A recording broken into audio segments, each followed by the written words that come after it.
Phytochemicals. Phytochemicals का मतलब होता है फाइटो यानी प्लांट्स, पादप। बॉटनिकल में जो भी प्लांट्स पाए जाते हैं उनको फाइटो। केमिकल्स का मतलब आप जानते हैं रसायन। ऐसे रसायन जो प्लांट्स में पाए जाते हैं उनको फाइटोकेमिकल्स के नाम से जाना जाता है। फाइटोकेमिकल्स में प्राइमरी मेटाबोलाइट्स होते हैं, सेकेंडरी मेटाबोलाइट्स होते हैं, और ये मेटाबोलाइट्स को कलेक्ट करके इंडस्ट्रीज में काम में लिया जाता है और इनसे अनेक प्रकार के प्रोडक्ट्स बनाए जाते हैं।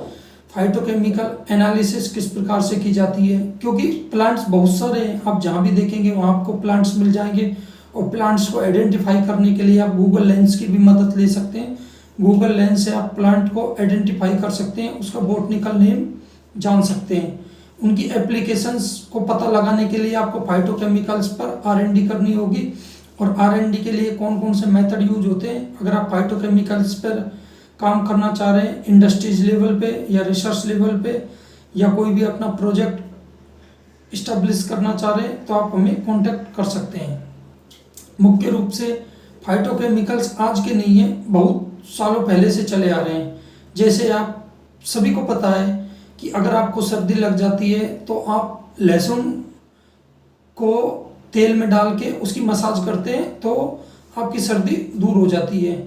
अदरक आप चाय में उपयोग में लेते हैं सर्दियों में, क्यों?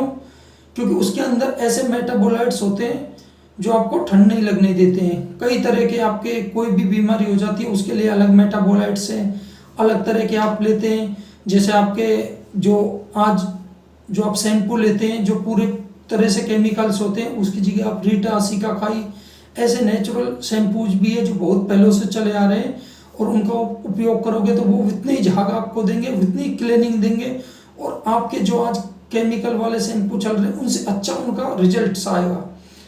कई तरह के प्रोडक्ट्स हैं जो आज बनाए जा रहे हैं, वो फ्लेवर मेथड से बनाए जा रहे हैं, केमिकल होते हैं उनमें पूरे।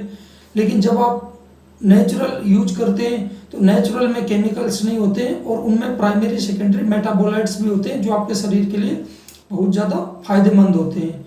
यानी पहले हम लोग पुराने सदियों से इसका उपयोग करते आ रहे हैं, हमारे ग्रंथों में भी है, लेकिन हमें ये नहीं पता था कि इस बीमारी को ये जड़ी बूटी ठीक कर देती है। लेकिन इस जड़ी बूटी में ऐसा क्या पाया जाता है, ऐसा कौन सा तत्व होता है जिसके कारण हम ठीक हो जाते हैं? अच्छी अच्छी बीमारियों को, कैंसर और भी कई तरह की बीमारियों को ठीक कर देता है, लेकिन उसके अंदर ऐसा कौन सा मेटाबोलाइट्स है वो हमें नहीं पता था। इसके लिए फिर धीरे धीरे साइंस का प्रभाव बढ़ता गया, तो हमने पता लगाया कि इसके अंदर प्राइमरी और सेकेंडरी मेटाबोलाइट्स होते हैं। प्राइमरी मेटाबोलाइट्स होते हैं वो हमें ग्रोथ के लिए आवश्यक होते हैं, जैसे प्रोटीन, विटामिन, और जो सेकेंडरी मेटाबोलाइट्स होते हैं इनकी हमें मिनिमम क्वांटिटी की जरूरत होती है, जो हमारे बॉडी को रोगों से लड़ने के लिए तैयार रखते हैं, और साथ में बहुत सारे उपयोग होते हैं उनके।